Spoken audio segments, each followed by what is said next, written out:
لیکن یہ اللہ سے ہمیں کیسی محبت ہے؟ لفظوں میں ہم بہت کہتے ہیں ہاں اللہ سے بہت محبت ہے، یہ ہے وہ ہے، لیکن اتنی محبت والے نے جو اتنا پیارا تحفہ دیا، اس کے تحفے کا ہم کیا حال کر رہے ہیں؟ ایک نماز اور دوسرا سورۃ البقرہ کی آخری 2 آیات آپ صلی اللہ علیہ وسلم کو تحفے میں دی گئی معراج کے موقع پر، اور جو آخری 2 آیات ہے وہ کہاں سے دی گئی؟ عرش الہی کے نیچے جو خزانہ ہے وہاں سے دی گئی۔ جو شخص رات کو سونے سے پہلے ان کو پڑھ لیتے ہیں اس کے لیے وہ کافی ہو جاتی ہیں، اس کی حفاظت کے لیے۔ لیکن ہم کیا کرتے ہیں؟ بس یہاں بستر پہ گرے اور سو گئے، کوئی ذکر اذکار نہیں کیا۔ تو یہ حالات ہیں ہمارے نماز کے ساتھ۔ اور ہم بات کر رہے تھے کہ عام نمازوں کی نسبت جمعے کے دن نمازی زیادہ ہوتے ہیں، پھر اس میں بھی اکثر ایسے نمازی ہیں، یعنی مسلمان کہیں گے تو نہیں ان کو مسلمان، کیونکہ جو شخص تارک نماز ہوتا ہے، نماز کو چھوڑنے والا ہوتا ہے، اللہ کے نبی صلی اللہ علیہ وآلہ وسلم نے اور صحابہ کرام نے، سلف صالحین نے اس کو کافر قرار دیا ہے۔ بظاہر تو وہ مسلمان نظر آئے گا، لیکن جو نماز کو چھوڑتا ہے وہ پھر مسلمان نہیں رہتا۔ اور دیکھ لیجئے کہ آپ جمعہ بھی سب لوگ نہیں پڑھتے۔ کیسے؟ آپ دیکھیں گے کہ جمعے کی نسبت، جیسے ابھی معراج کی ہم نے بات کی تھی، اس طرح کے مواقع پہ لوگ اور زیادہ آ جاتے ہیں۔ پھر ایک رات آتی ہے شب برات کے نام سے، اس میں ہم زیادہ سے زیادہ مسجدوں کا رخ کرتے ہیں۔ پھر اس کے بعد ایک ایسا چاند نظر آتا ہے جس کو ہم کہتے ہیں رمضان المبارک کا چاند، اس کو دیکھتے ہی کیا ہے، مسجدیں بھر جاتی ہیں۔ نہ عام دنوں میں بھری جو 5 وقت کی نماز اللہ نے فرض کی تھی، نہ جمعے میں اتنی تعداد تھی، اور نہ ہی معراج اور شب برات پر۔ لیکن جیسے ہی رمضان کا چاند نظر آیا تراویح کے لیے مسجدیں بھر گئی، اتنی مسجدیں بھر گئی کہ جگہ نہیں باقی ہوتی، ایسے ہوتا ہے نا۔ اور اسی طرح رمضان میں جو جمعے کا دن آتا ہے، جمعے کی نماز، اس میں بھی بہت زیادہ گیدرنگ ہوتی ہے، لیکن اکثر لوگ اس وقت بھی نماز سے غافل ہوتے ہیں۔ اس کا اندازہ ہم کس چیز سے لگاتے ہیں کہ جب ایک اور چاند نظر آتا ہے، یعنی عید کا چاند، اس کی صبح عید گاہ میں کتنے لوگ ہوتے ہیں؟ جمعے سے بھی زیادہ۔ یہی وجہ ہے کہ عید گاہ میں عید کی نماز ادا کرنی ہوتی ہے، کیونکہ زیادہ لوگ ہوتے ہیں۔ اب دیکھیں کہاں اللہ تعالیٰ نے ایک دن میں 5 نمازوں کو فرض کیا، اور جیسے میں آپ کمپیئر کرتی جا رہی ہوں وہ آپ سوچتے جائیں کہ ایک دن میں کتنے لوگ، پھر جمعے میں، پھر شب معراج، شب برات، اور پھر عید گاہ میں۔ اور بہت سے بد نصیب ایسے بھی ہیں جو ساری رات بزنس کرتے ہیں چاند رات کے نام پہ، اور فجر ٹائم سوئے رہے، ان کی عید کی نماز بھی رہ جاتی ہے، گویا کہ پورے سال میں وہ ایک نماز سے بھی محروم، عید کی نماز سے بھی محروم رہ جاتے ہیں، اس لیے کہ بس ہمارا بزنس بن جائے۔ تو یاد رہے اللہ کے نبی صلی اللہ علیہ وآلہ وسلم نے معاذ بن جبل سے کہا تھا، صحابی تھے، کہ جو شخص نماز کو چھوڑ دیتا ہے اس کے وہ دنیا کے کاموں میں بھی سست پڑ جاتا ہے، بدرجہ اولا سست پڑ جاتا ہے، یعنی کہ جو نماز چھوڑے گا اس کے دنیا کے کام بھی برباد۔ اگر وہ یہ سمجھ رہے ہیں نا کہ نماز چھوڑ کے میں اپنے بزنس کو ٹائم دے رہا ہوں، نماز چھوڑ کے میں اپنی فیملی کو ٹائم دے رہا ہوں، نماز چھوڑ کے میں دنیا بنا رہا ہوں، تو یہ اس کی خوش فہمی ہو سکتی ہے، لیکن حقیقت نہیں، کیونکہ اللہ کے نبی کی بات سچی ہے۔ انہوں نے فرمایا کہ جو نماز کو چھوڑے گا وہ دنیا کے کاموں میں بھی سست پڑ جائے گا، کیونکہ دیکھیے جب ہم نماز ادا کرتے ہیں 5 وقت ہم وضو کرتے ہیں، اور وضو سے کیا ہوتا ہے، انسان ایکٹیو ہو جاتا ہے، سستی چلی جاتی ہے، کاہلی چلی جاتی ہے، اور وہ نماز کے ساتھ ساتھ دنیا کے کاموں میں بھی ایکٹیو رہتا ہے۔ لیکن جو شخص نماز کو چھوڑتا ہے وہ پھر سست اور کاہل ہو جاتا ہے، صرف دینی اعتبار سے نہیں، دنیاوی کاموں میں بھی سست ہو جاتا ہے۔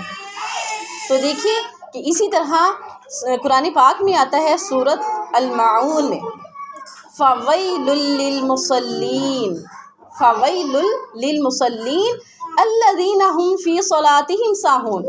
اب یہاں سمجھانے کی بات یہ ہے کہ یہ جو 2 آیات میں نے پڑھی جن کا ترجمہ ہے ہلاکت ہے، لعنت ہے یا بربادی ہے نمازیوں کے لیے، آیت میں یہ نہیں آ رہا کہ بے نمازی کے لیے بربادی ہے، آیت میں آ رہا ہے نمازیوں کے لیے ہلاکت ہے، نمازیوں کے لیے بربادی ہے، ان نمازیوں پہ لعنت ہے۔ کون سے نمازیوں پر؟ الذین هم فی صلاتهم ساہون، جو اپنی نمازوں میں سستی کرتے ہیں۔ یہ سستی کیسی سستی ہے؟ اللہ کے نبی صلی اللہ علیہ وآلہ وسلم نے فرمایا کہ ایسا شخص جو آفتاب کو، سورج کو دیکھتا رہتا ہے، اور جب وہ سرخ ہو جاتا ہے اینڈ ڈوبنے لگتا ہے، یعنی عصر کا وقت ختم ہوتا ہے، اور پھر فوراً سے اٹھ کر کوے کی طرح 2-4 ٹھونگے مار لیتا ہے، یعنی تیزی سے سجدے کر کے اٹھ جاتا ہے۔ تو ایسی نماز کو اللہ تعالیٰ قبول نہیں کرتے. ایسی نماز ہوتی ہی نہیں جو اتنی سستی اور کاہلی میں پڑھی جائے.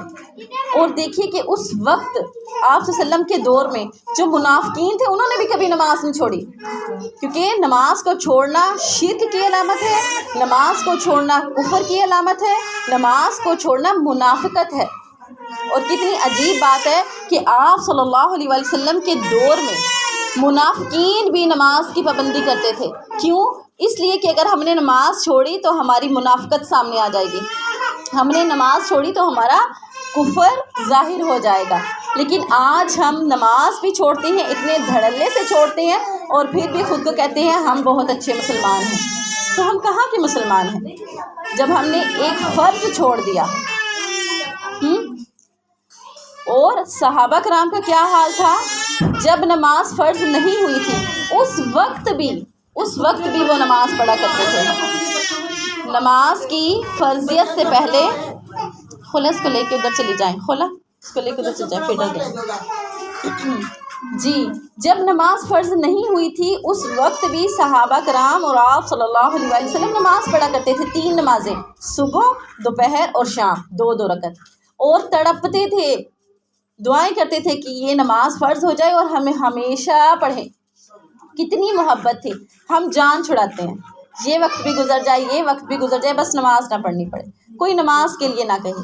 ویسے بیٹھے بیٹھے جو ہیں سارا ٹائم ضائع کر دیں گے، لیکن نماز کے لیے نہیں اٹھیں گے کہ یہ کیوں فرض ہو گئی. ہاں باقی ساری چیزیں ٹھیک ہے، لیکن نماز بہت مشکل ہے. تو نماز اللہ تعالیٰ نے قرآن پاک میں کیا فرمایا کہ نماز جو ہے وہ اس سے مدد حاصل کرو، صبر اور نماز کے ساتھ. وَاسْتَعِینُوا بِالصَّبْرِ وَالصَّلَاةِ، نماز اور صبر کے ساتھ مدد حاصل کرو. تو آگے اللہ تعالیٰ فرماتے ہیں کہ یہ ہے مشکل، یہ ہے بھاری، لیکن جو خشوع کرنے والے ہیں، جن کے اندر عاجزی ہے، اللہ کے ہاں جھکنے والے ہیں، ان کے لیے یہ مشکل نہیں. تو پھر صاف بات سامنے آ گئی، کن کے لیے مشکل ہوگی؟ جو اکڑ میں رہتے ہیں، جو تکبر کرنے والے ہیں. اب دیکھیے ذرا ابلیس کو، حضرت آدم علیہ السلام کی تخلیق ہوئی اور اللہ تعالیٰ نے سارے فرشتوں سے کہا کہ آدم علیہ السلام کو سجدہ کریں، اور ان میں ابلیس بھی تھا. ابلیس جو ہے وہ جن تھا، فرشتہ نہیں تھا، لیکن اپنے زہد اور عبادت کی وجہ سے اللہ کو اتنا پیارا ہوا کہ اللہ تعالیٰ نے اس کو فرشتوں کے ساتھ رکھ لیا. لیکن جب اس نے دیکھا کہ ایک مٹی سے بنائی ہوئی چیز کو مجھ سے زیادہ فوقیت دی جا رہی ہے، اہمیت دی جا رہی ہے، سب سے پہلا گناہ حسد، جیلسی، اس نے کیا کہا؟ نہیں، میں سجدہ نہیں کروں گا. کتنے سجدوں کا انکار کیا؟ ایک سجدے کا انکار کیا. اور اللہ تعالیٰ نے اس کو کیا کہا؟ شیطان. شیطان کا مطلب ہے رحمت سے دور. اور ہم اپنے بچوں کو کہہ رہے ہوتے ہیں بہت شیطان ہو. ایک ماں دعا کر رہی ہے اس کے لیے، یا اللہ اس پر رحم فرما رحم، اور کیا کہہ رہی ہے؟ اس کو شیطان بھی کہہ رہی ہے. تو کیسی رحمت آئے گی؟ تو وہ ایک سجدے کے انکار سے زہد اور عبادت گزار کیا بن گیا؟ شیطان بن گیا، رحمت سے دور. تو اب دیکھیں ذرا، وہ ابلیس جسے ہم بہت برا کہتے ہیں، شیطان ہے، یہ ہے، وہ ہے، سارے الزام اس پہ لگاتے ہیں. اور ہم کیا کرتے ہیں؟ ہم کتنے سجدوں کا انکار کر رہے ہیں، ہم کتنے سجدوں کا انکار کرتے ہیں. ایک فجر کی نماز میں 4 رکعت ہیں اور ہر رکعت میں 2 سجدے، کل کتنے سجدے ہوئے؟ 8. فجر چھوڑی، 8 سجدوں سے انکار کیا. اور فجر کی صرف 2 سنتوں کے بارے میں اللہ کے نبی صلی اللہ علیہ وآلہ وسلم نے فرمایا کہ فجر کی 2 سنتیں دنیا ما فیہا سے بہتر ہیں. دنیا ما فیہا کا کیا مطلب ہے؟ یہ دنیا اور اس میں جو کچھ بھی ہے، کتنا کچھ ہے، ہمیں یہ دنیا بہت پیاری لگتی ہے. تو اللہ کے نبی صلی اللہ علیہ وسلم نے کیا فرمایا صحابی سے کہ تمہیں میں اس سے پیاری چیز نہ بتاؤں؟ اور وہ کیا ہے؟ فجر کی 2 سنتیں. جس نے وہ ادا کر لی، یہ اس کو دنیا ما فیہا، دنیا اور اس میں جو کچھ ہے اس سے بھی زیادہ اس نے قیمت لے لی.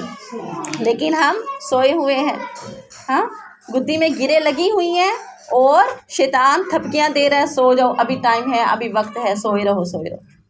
اور ہم نے فجر چھوڑ دی.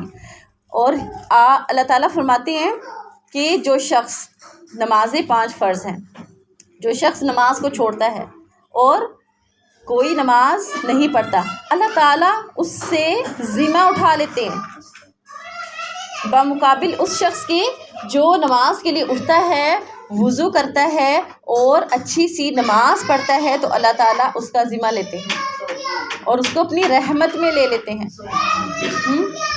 تو نماز کی بہت زیادہ برکات ہیں، اس کی فضیلت پہ ہم جتنی بھی بات کر لیں بہت کم ہوگی۔ تو نماز جو ہے وہ دین کا ستون ہے۔ حضرت معاذ بن جبل روایت کرتے ہیں، آپ صلی اللہ علیہ وآلہ وسلم نے فرمایا کہ اسلام کی بنیاد 5 ارکان پر ہے۔